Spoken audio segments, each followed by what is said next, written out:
Hello, good afternoon. It is Monday, August 17th, 2020 in the Western calendar. I'm having a quick talk today on a Bible subject that surrounds the trials of Jesus. And that's plural because on that day, Jesus went through several trials with different heads of state, different people. And that's what I'm going to talk to you about today. This is going to be a broad overview, not necessarily an in detail study. However, if you are say, an armchair theologian like myself, or an actual theologian, or somebody that really has never even read the Bible, you'll still find it interesting because it pertains to all of us, as you will see. And it's going to really largely surround the backstory of it, the 5 W's: who, what, why, where, when, to kind of catch everybody up to speed on what's going on with this trial and the nature of the trial. And then we're going to kind of jump to Jesus's last public speech, which is the Olivet Discourse. That was the speech that was in Jerusalem, where he is up on the Mount of Olives, thus the name, the Olivet Discourse. And we're going to discuss some type of language that's used back then called Hebrew or Jewish apocalyptic language.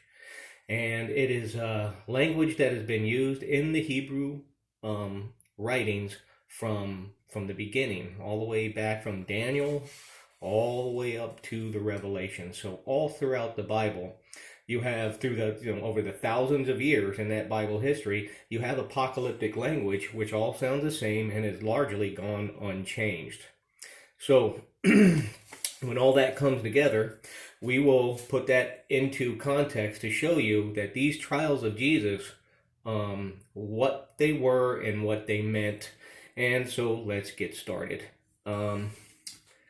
Now, Jesus the Christ, that's a title, Christ, or the Messiah, that's what it means. The Greek is Christos, that's how we get Christ. And the Hebrew is Mashiach, or Messiah. So you have Jesus the Christ, or Yeshua Mashiach in Hebrew. So Yeshua is on trial. He's on the trial for his life. And to kind of begin it out is who, what, why, where, when. Well, Jerusalem is the city that is putting him on trial. The 5 W's, who, what, well, what is the trial, is when. Let's discuss when. The trial is actually the day before crucifixion, when he was put to death. So there are a couple dates on his crucifixion and trial. AD 30 or AD 33. They're both viable dates. There's good reasons for both of them. However, we have some external evidence that came in, and this is evidence that's recorded outside of the Bible, not recorded in the Bible. So it's referred to as external evidence.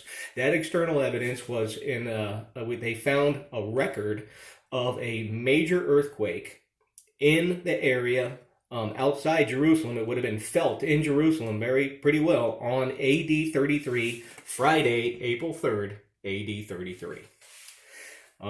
So that could have been the pinpoint, because as you recall, the day that Jesus was crucified, there was recorded an earthquake in that area. So that's what scientists have found, was Friday, April 3rd, in that area there was a recorded earthquake. So the when. The where, this is where it gets real interesting, is Jewish law is clear that any trials are to be held in the court of the Sanhedrin during the daytime, with court reporters, people to record the proceedings, etc. Well, this trial was in the middle of the night at the personal residence of the high priest, and his name was Caiaphas. Okay. So you've got Caiaphas. There's another man named Annas, or Ananias, as other people, as it has been pronounced, either Annas or Ananias, same guy. He was the former high priest. He was also the father-in-law of Caiaphas, the current high priest. So what you've got is you have the former high priest, the elder man, who still does not have official power, but yet everybody goes by what he says. So Caiaphas, his son-in-law by marriage, has the official high priest with Annas or Ananias giving, basically the backup on it. And that's the way the power structure rolled in Jerusalem at the trial of Jesus. So we go to the why. Why are they even putting Jesus on trial? And Jesus's ministry is recorded as being 3 years. And in that short 3 years, he had managed to acquire quite the following. And when it came to the triumphal entry, which has happened in Jerusalem, okay, as you recall, Jesus is riding on the donkey, just like what prophecy or scripture had said, that the king would be right in, and there was his followers, a mass of followers with the palm branches, okay, laying them down as he did his triumphal entry, and it was a huge crowd. And the established Sanhedrin, the ruling elite, this Caiaphas and Ananias, were immediately threatened because there was just a huge amount of people. So they were immediately threatened, and that's why, if you recall, in the scriptures it said, they even pulled up the reasoning that if one man had to die for the many, then that's the plan of action that they were going to take. So they immediately plotted his murder. And remember, this trial started in the middle of the night at the personal residence of the high priest, when it's supposed to be held during the day in the court of the Sanhedrin in public hearing. So you get the idea already. Who was putting Jesus on trial? You heard me mention earlier the Sanhedrin. The Sanhedrin is the ruling class, the ruling elite. And within that Sanhedrin, you have two factions or two parties, like what we have in our American system, a two-party system. Basically, the Sanhedrin ruling elite was Pharisees, which were the ruling party at the time, and then you had the Sadducees, which were the minor party, but they were the other, so you had two factions, Pharisees, Sadducees, and the Pharisees is what you would probably equate with the progressives of today in American society.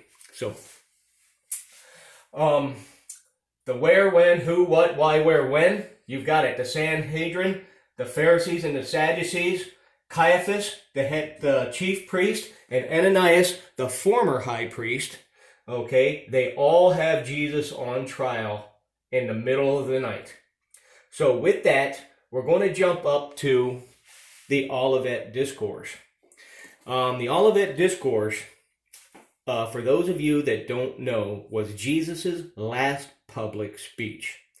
And when he was in Jerusalem with his disciples, they were leaving the temple and they were going up to the Mount of Olives to recline and rest for the night, as was their custom. So, for those of you that have not been to Jerusalem or don't know, is over here, on this side, you have the gigantic temple, the temple of the Jewish people in Jerusalem. And then next to it is the city proper of Jerusalem. So on this side, and then right over on the valley on this side, up here, is the Mount of Olives. It's a mountain with an olive grove on the top. So Jesus is leaving and they're going up to the Mount of Olives, and the disciples point out to him and they said, look what kind of stones these are. And this is where it gets interesting, because Jesus said, you see these stones of the temple? Not one stone will be left on top of the other. They will be completely wiped out. Okay, so he goes up and he makes other prophecies and statements in the Olivet Discourse. And what you'll find is his statements are recorded in all three of the synoptic gospels. They cover this statement, the prophecies, Matthew 24, Mark 13, and Luke 21. In one of those, Jesus goes on to say, not only will not one stone be left on the temple in the city, it's all going to be destroyed, but those of you standing here, some will not die till all of this takes place.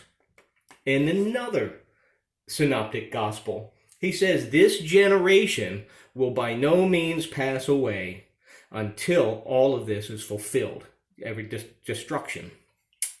And in the last one, he says, it's this, as you're standing here, it is at the door. It's at hand, very shortly taking place. So in all three synoptic gospels, they record Jesus saying that all of this is going to happen within a generation. And for those of you, a generation is usually understood to be 40 years. So within a 40-year time frame, or a time of a generation, that's what Jesus said would happen. And without jumping ahead too much, that is exactly because between 35 and 37 years later, the Romans completely razed Jerusalem, wiped it off the map, took every stone, and Jesus was indeed correct. Well, anyway, now we're going to go into something very interesting called Jewish or Hebrew apocalyptic literature language.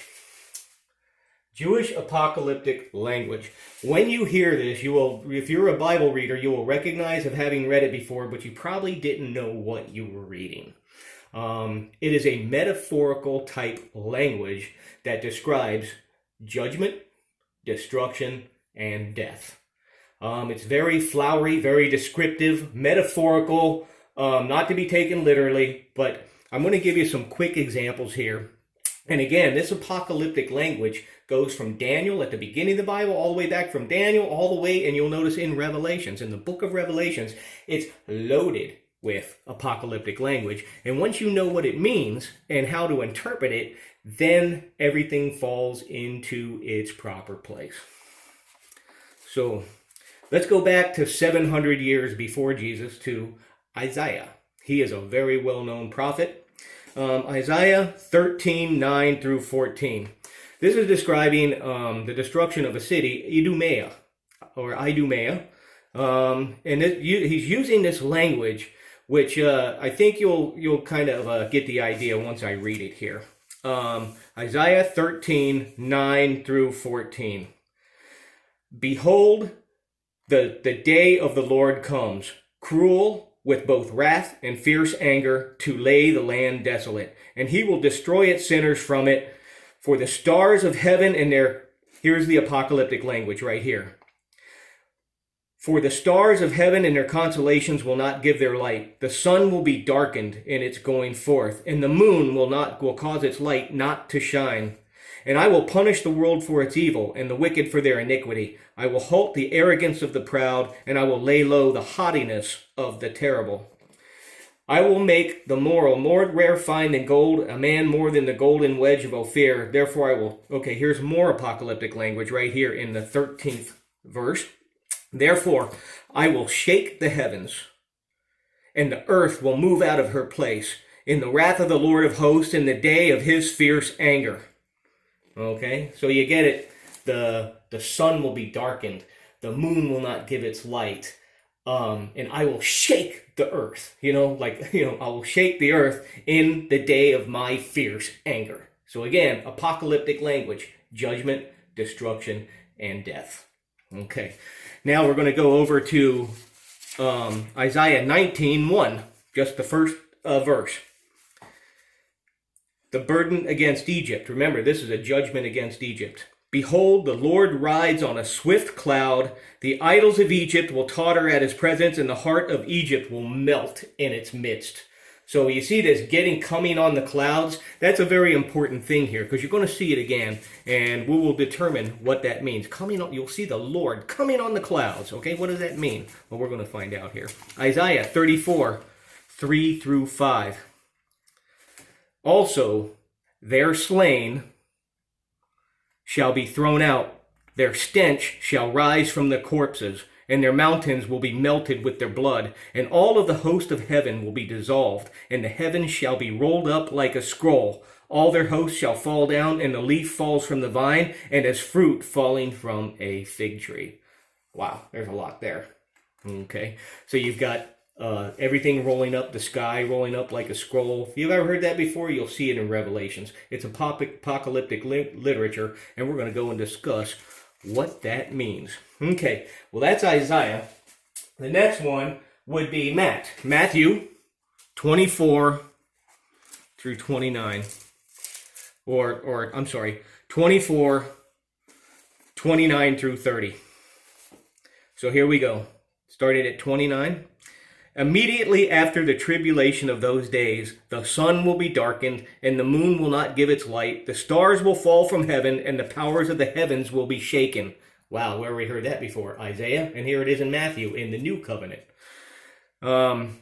The sign of the Son of Man will appear in heaven, and then all the tribes of the earth will mourn, and they will see the Son of Man coming in the clouds of heaven with great power and glory. And there it is again, coming in the clouds. Okay, so again, apocalyptic language is judgment, destruction, and death. And you see, you're starting to get the notion of when you hear the Lord coming in the clouds, that's judgment. And I don't know anybody who would want to be on the receiving end of that. So, okay, we've got Matthew over here. Now we're going to go jump over to Revelations. Revelations is the last book of the Bible. And we are going to go to, and this is in the very first chapter of Revelations. Okay, Revelations 1:7. Okay, behold, he is coming with clouds, and every eye will see him, even they who pierced him, and all the tribes of heaven will mourn because of him. Even so, amen. So, other examples of this same apocalyptic language can be found in many of the other prophets. Here's some examples right here. You've got Isaiah, Revelations, Matt, which we've gone over, in Joel, Jeremiah, Ezekiel, Zephaniah, you name it. They all have apocalyptic language, which is judgment, destruction, and death. And this is going to be a very important notion when we come to the trials of Jesus. And that's where we're going to go to now, is the trial. The trial. Remember who? It was the Sanhedrin, the ruling elite of Jerusalem. Okay? This ruling elite was the chosen people of God. Israel. This is Israel. The chosen of God are now in Jerusalem, the capital, the apple of God's eye, the city of Jerusalem, the crown jewel of the Jewish people, has now, instead of being God's chosen, has now gone apostate. Apostate means against, which means now Jerusalem has completely spun around against God and has become an enemy of God. Okay, so the Sanhedrin, in trying to get Jesus, use Pontius Pilate. They end up taking Jesus to Pontius Pilate. Okay, and before we get into that, I just want to go over the order of how many people that Jesus saw. First of all, Jesus, the first stop for him in the middle of the night was at the personal residence of Annas or Ananias. He was not the high priest. He was the former high priest, but remember, he is the elder. So they took him there first. He put his judgment on him and sent him to the official high priest, his son-in-law, Caiaphas, at his residence in the middle of the night. And that's where at Caiaphas' residence, that's where you got Peter denying Jesus 3 times, was right there at Caiaphas. Then, once Caiaphas put his judgment on him, then they sent him to the Sanhedrin, okay? And this is still not during the day. It's in the very early morning hours with not even most of the members there. There's only a few members so they could get a ruling, because remember what these people wanted to do with Jesus? They wanted him out. Okay, so,